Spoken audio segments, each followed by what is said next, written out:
Nagkilos protesta ang ilang militanteng grupo sa harapan ng Bulacan RTC, kasabay ng pagdinig sa kaso ni Palparan at dalawa pang mga akusado. Kinukondena nila ang tila pagtatanggol ng pamahalaang Aquino at pagbibigay raw ng VIP treatment sa dating general. Sinisigaw din ng mga militanteng grupo ang katarungan sa mga umano'y na biktima ng paglabag sa karapatang pantao sa panahon ni Palparan at iba pang mga akusado.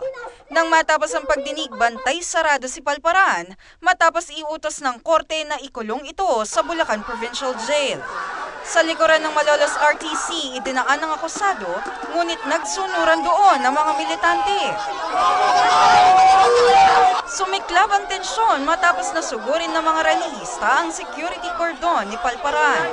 Isang rallyista ang pumalo sa ulo ni Palparan gamit ang bandera ng militanteng grupo. Dito na bumunot ng baril ang mga kagawad ng NBI hanggang maipasok na si Palparan sa pasilidad ng kulungan. Samantala, labis na ikinutuwa ni Erlinda Cadapan at Concepcion Empeño ang pagkakapiit ng akusado sa Bulacan Provincial Jail. Ganon siyempre natutuwa na lagyan kami ng isang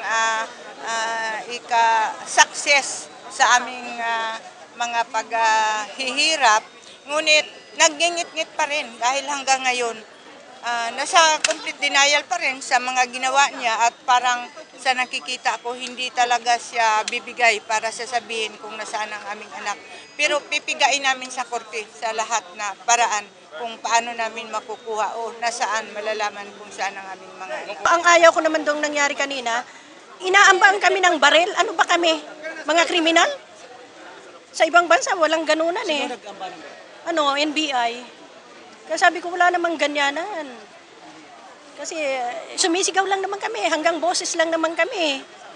Walang namang papatay namin sila. Samantalang sinisikap pa ng media na makuhanan ng panig si Palparan na kasalukuyang nasa loob ng Bulacan Provincial Jail. Hindi rin muna nagbigay ng pahayag ang abogado ni Palparan na si Attorney Narzal Malyares. Ako ba si Katrina Kasuga, alerto alisto sa pagbabalita.